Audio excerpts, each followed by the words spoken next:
Coordinate geometry में distance formula बताऊंगा।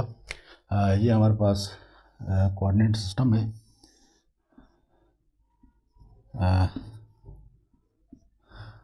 X axis, Y axis and negative X axis, negative Y axis. और ये coordinate system जो है 2 डायमेंशन में मैं आपको बताऊंगा। और मिसाल के तौर पर हमारे पास 2 पॉइंट्स हैं। एक पॉइंट है यहाँ पे, इस पॉइंट को मैं पॉइंट ए नाम देता हूँ, ए इंटू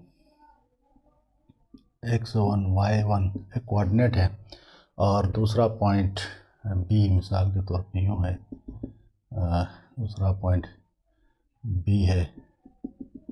और इस पॉइंट का जो कोऑर्डिनेट सिस्टम कोऑर्डिनेट है x2 y2 है।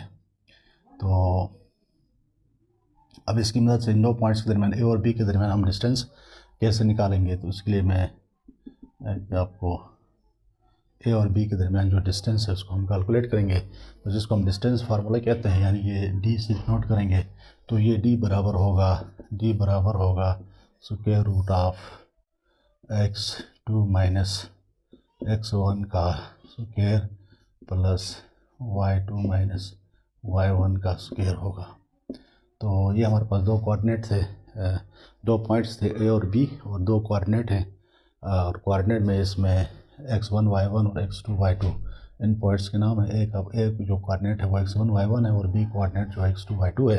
तो इन दोनों के दरमियान डिस्टेंस हम इस फार्मूले से निकाल सकते हैं, यानी x2 माइनस x1 का square plus y2 minus y1 का स्क्वायर। तो इससे हमारे पास ये जो 2 पॉइंट हैं उनके दरमियान हमें डिस्टेंस फाइंड हो गया। तो that is distance formula which is most important in coordinate geometry. तो यकीन है ये डिस्टेंस फार्मूले के बारे में आपको समझ आया होगा। शुक्रिया।